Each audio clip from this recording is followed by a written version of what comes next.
शंकर भगवान की, बोल दे बजरंग बलवान की, बोल दे जगह स्थान की जय, बोल दे संत समाज की जय। तो सरस्वती स्वर का घड़ा बीड़ा लिए कर मात है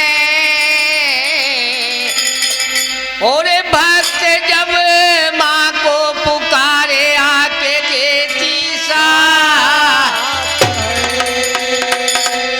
तो सरस्वती ने स्वर दिया और गुरु ने दीना ज्ञान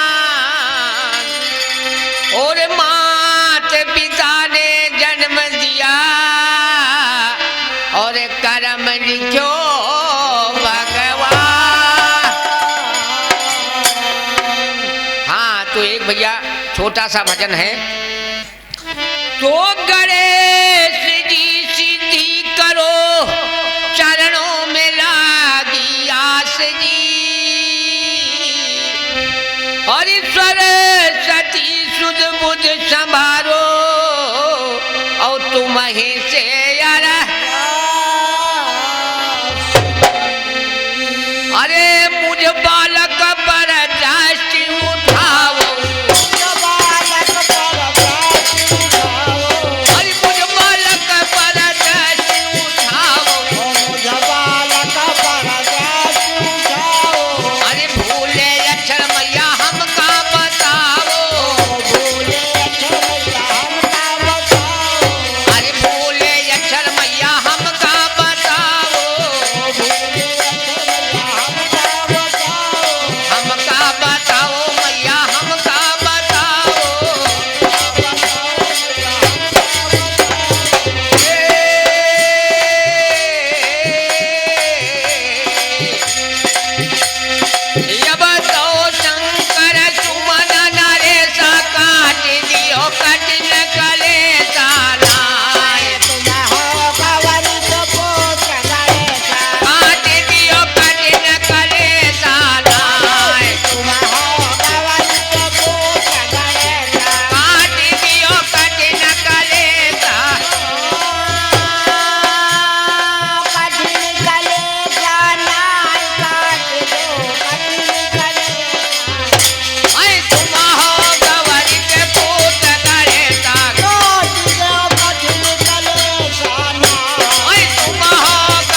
तो कंठ सवारी खोल काली और सिंह पे असवार हो,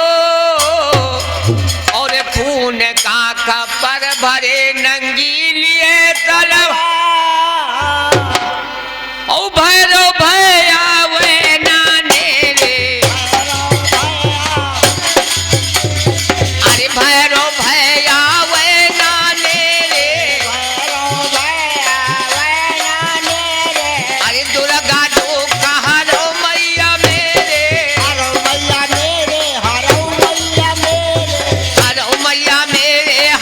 मैया मेरे, दुर्गा जो कहारो तुम मेरे। अरे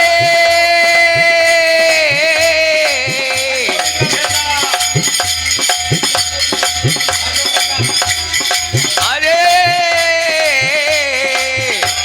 अरविंद केरा भेसा काट दियो कठिन करे दाना, तुम हो गवर के पुत्र गणेशा, काट दियो कठिन करे दाना, तुम हो गवर के पुत्र गणेशा। काट दियो कठिन करे दाना।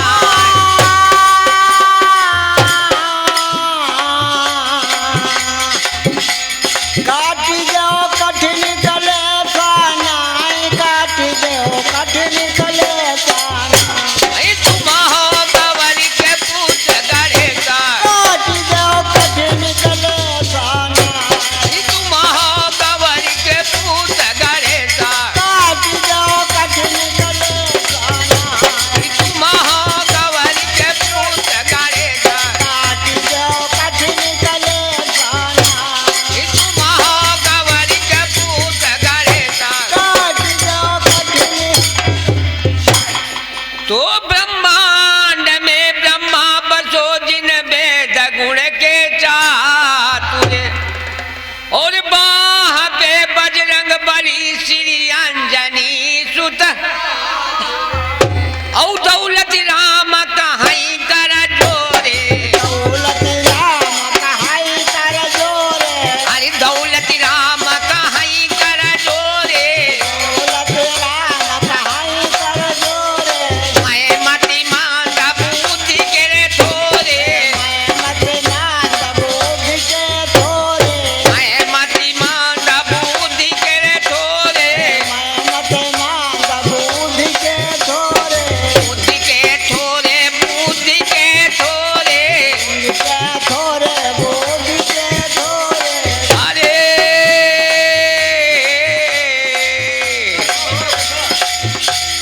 ये भैया गुरु करे रक्षा हमेशा, काट दियो कठिन कलेसा नाय, तुम हो गवर के पुत्र गणेशा, काट दियो कठिन कलेसा नाय, तुम हो गवर के पुत्र गणेशा। काट दियो कठिन कलेसा नाय।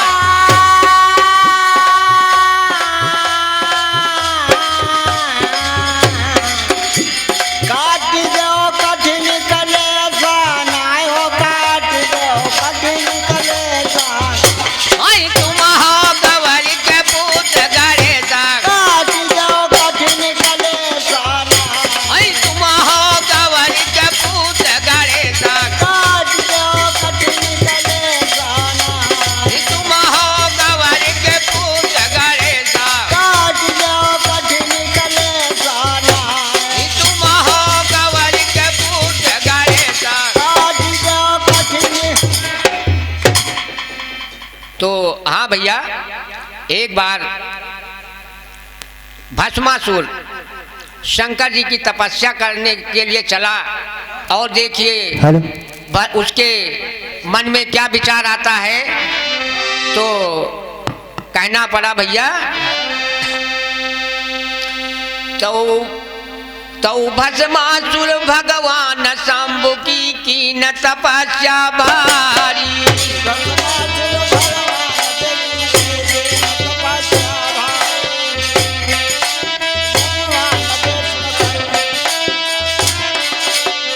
और सुमिर उमापति महादेव का चरणन शीश नवाई।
तो जब भैया तपस्या कर रहा है उसी टाइम जब पार्वती जी को देखता है तो भस्मासुर के मन में क्या विचार आता है, तो रूप देख गई पार्वती का भस्मासुर गयो लुभाई। पार्वती का रूप देख भस्मासुर गयो लुभाई। पार्वती का रूप देख भस्मासुर गयो लुभाई।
भैया जब इतना कहा शंकर जी कि वरदान मांग लो भस्मासुर से, तो क्या होता है भैया, तो फक्कर दास कहाँ भस्मासुर सुनौ शंभुधर ध्यान,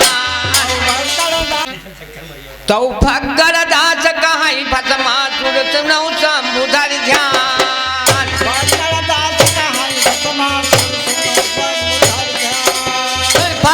दास कहाँ भस्मासुर सुनौ शंभुधर ध्यान,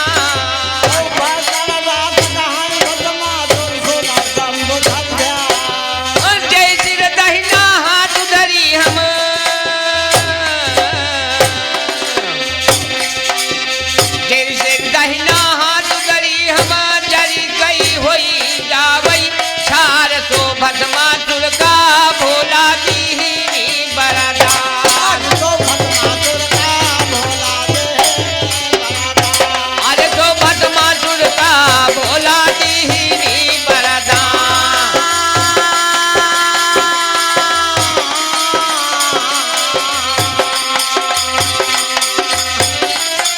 अरे भोला देने बरदान को भस्मासुर का भोला भस्मासुर का भोला दीनी बरदान, तो भस्मासुर का भोला देने बरदान, अरे तो भस्मासुर का भोला दीनी बरदान, तो भस्मासुर का भोला देने बरदान। तो शंकर जी से भस्मासुर क्या कहता है कि जिसके ऊपर हम दाहिना हाथ अपना रख दें वो जल करके भस्म हो जाए, तो क्या होता है भैया, तो ये मस्त शिव शंकर बोले और निश्चर मन ठहराई। देखिए मन में उसके क्या आ जाता है भैया भस्मासुर के, तो ये मस्त शिव शंकर बोले और निश्चर मन ठहराई, अरे कैसे मारो शिव शंकर का और ले गौरा नारी, क्या करता है भैया, और निश्चर झपटो हाथ पसारी, अरे निश्चर झपटो हाथ पसारी, अरे निश्चर झपटो हाथ पसारी की दुश्मन परिगा पिछारी नाय, दुश्मन परिगा पिछारी नाय, दुश्मन परिगा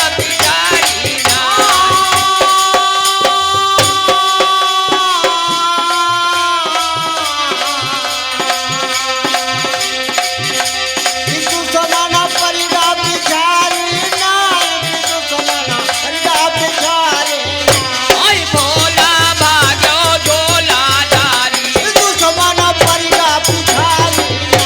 आई भोला भाग्यो झोला डाली, भोला भाग्यो झोला डाली,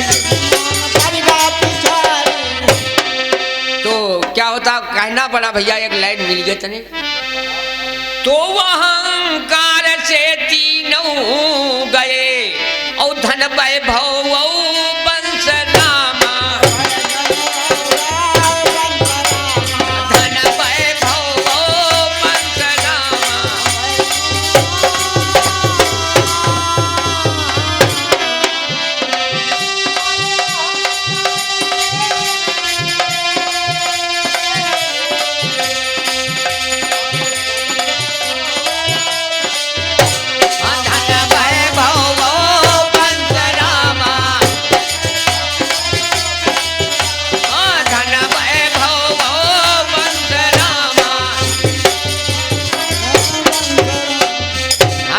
बड़ा भैया, अहंकार से तीनों गए धन वैभव वंश, और ना मानो तो देख लो, और रावण कौरव कंस रामा, रावण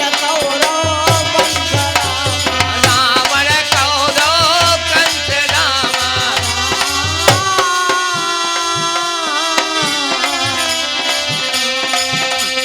हरि रावण कौरव, हरि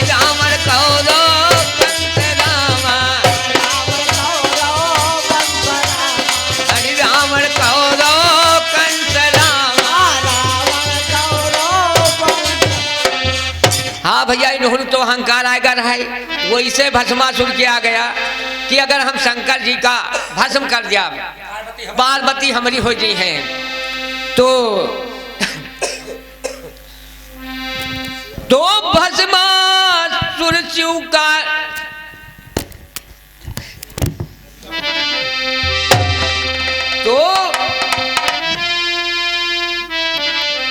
तो ये मस्त शिव शंकर बोले निश्चर मने ठहराई, कैसे मारो शिव शंकर का और ले ले गौरा नारी, और दुश्मन झपटो हाथ पसारी, दुश्मन झपटो हाथ पसारी, अरे दुश्मन झपटो हाथ पसारी, दुश्मन झपटो हाथ पसारी।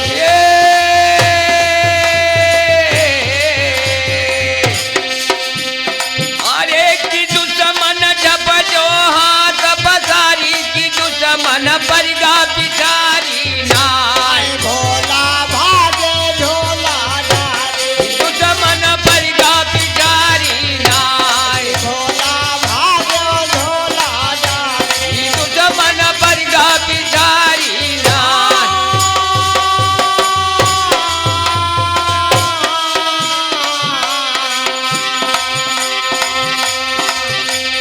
दुश्मन परिगा पिछारी नाय, दुश्मन परिगा पिछारी, ऐ भोला बाजो झोला डारी, दुश्मन परिगा पिछारी नाय, ऐ भोला बाजो झोला डारी, दुश्मन परिगा पिछारी नाय, ऐ भोला बाजो झोला डारी। दुश्मन परिगा पिछारी। तो भस्मासुर शिव का रपटावे और भागे शाम्भुत पुरारी, और तीन लोक माँ ठौर न पावे और दुश्मन परा पिछारी, और मन माँ घबराने त्रिपुरारी, मनमा घबराने त्रिपुरारी, अरे मन माँ घबराने त्रिपुरारी। मनमा घबराने त्रिपुरारी।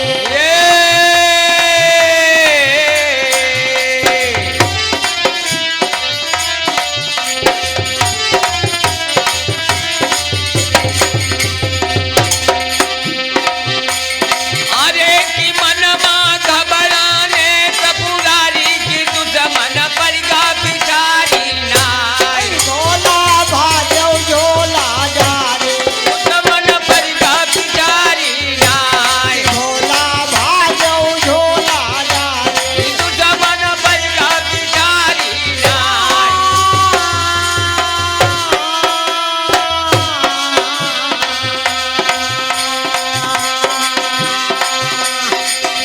कि दुश्मन परिगा पिछारी नाय, कि दुश्मन परिगा पिछारी, ओए भोला भागो झोला डारी, कि दुश्मन परिगा पिछारी नाय, ओए भोला भागो झोला डारी, दुश्मन परिगा पिछारी नाय, ओए भोला भागो झोला डारी। कि दुश्मन परिगा पिछारी।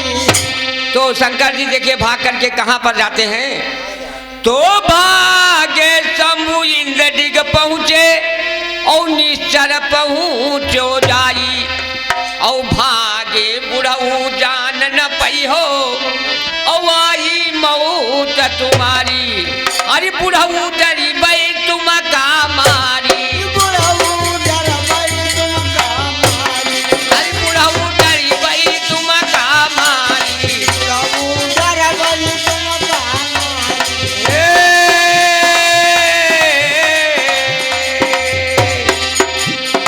अरे की बुढ़ऊ डरबै तुम का मारी, की दुश्मन पर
ब्रह्मा जी के पास पहुंचते हैं शंकर जी, तो ब्रह्मा जी देखो शंकर जी से क्या कहते हैं, तो भागे शंभु ब्रह्मा जी पहुंचे और ब्रह्मा जी कहीं सुनाई, और जाओ नाथ आप हरि के ढिग और अच्छा हो तुम्हारी, और प्रभु है भगतन के हितकारी, प्रभु है भगतन के हितकारी, प्रभु है भगतन के हितकारी, प्रभु है भगतन के हितकारी। अरे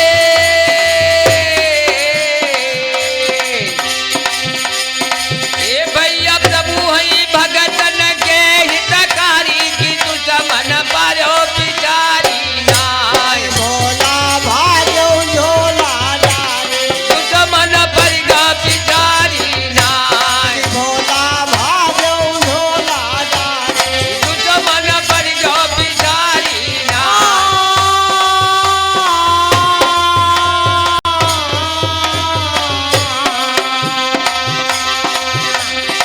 दुश्मन परिगा पिछारी नाय, दुश्मन परिगा पिछारी नाय, आई भोला बाजो झोला डारी, दुश्मन परिगा पिछारी नाय, आई भोला बाजो झोला डारी, दुश्मन परिगा पिछारी नाय, भोला बाजो झोला डारी। दुश्मन परिगा पिछारी। अरे अब देखिए, कहीं नहीं ऐसा करिए, भगवान विष्णु के पास जाइए, वही आपकी रक्षा कर सकते हैं। तो कहीं तो वहाँ जब पहुँचते हैं तो देखिए भगवान विष्णु किस रूप में आते हैं और क्या करते हैं भैया। अरे नारी बने भैया, नारी बने कि नारी बने, अरे भगत हितकारी नारी बने, भगतन हितकारी नारी बने, हे भगत हितकारी नारी बने, भगतन हितकारी नारी बने, भगत हितकारी नारी बने, भगतन हितकारी नारी बने। हरि कामल रामन सुंदर नारी, राम राम के सुंदर नारी,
चंदन जड़ित की चादरी ओढ़े,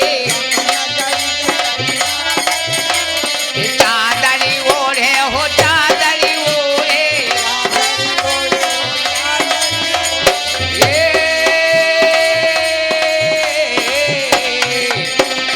मानव चांद उजियारी करे भगतन हितकारी,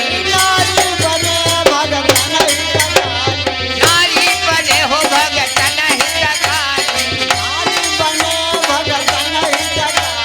नारी बने भगतन हितकारी,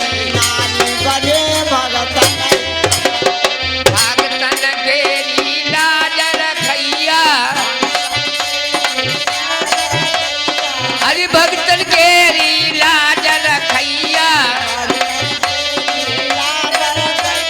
लाज रखैया हो लाज रखैया,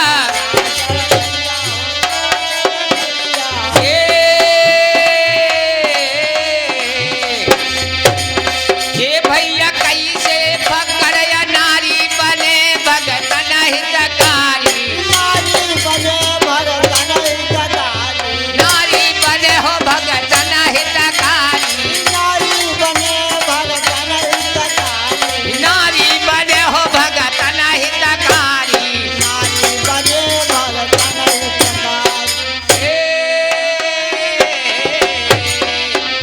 हाँ भैया, जब स्त्री वेश में भगवान विष्णु आते हैं तो देखिए भस्मासुर से क्या कहते हैं भैया, जरा ध्यान दे।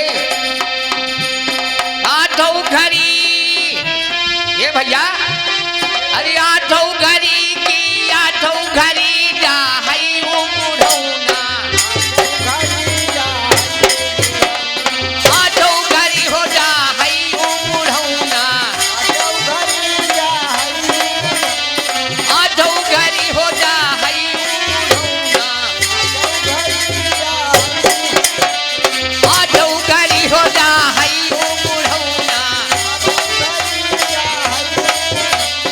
आठों घड़ी हो जाहई बुढ़ौना, जब से ब्याही घर लावा बुढ़ौना, जब से ब्याही घर लावा बुढ़ौना,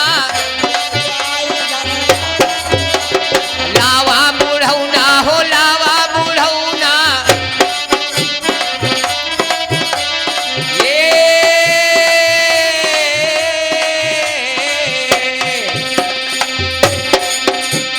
ये भैया छूट गई नैहर की गली डाहई बुढ़ौना, आठों घड़ी डाहई बुढ़ौना, आठों घड़ी हो डाहई बुढ़ौना। हाँ भैया, तो भस्मासुर से क्या कहने लगे, कहे यूं तो बुढ़वा हमका बहुत परेशान किए है, और जब से यू हमका ब्याह के अलावा हमारे नैहर के गली छोड़ा दी से, और छोड़ाई से कहा भैया, माई बाप का छोड़ाई दी है, माई बाप का छोड़ाई दी है, छोड़ाई दी है, छोड़ाई दी है,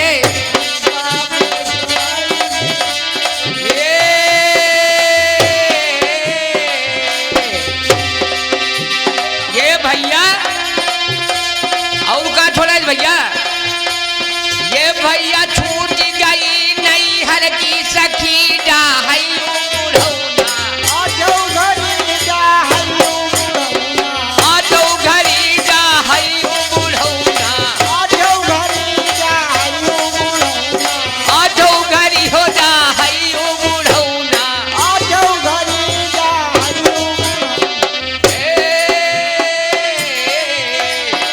और का कहते हैं भैया, राती दीना हमसे भंगिया घोटावे,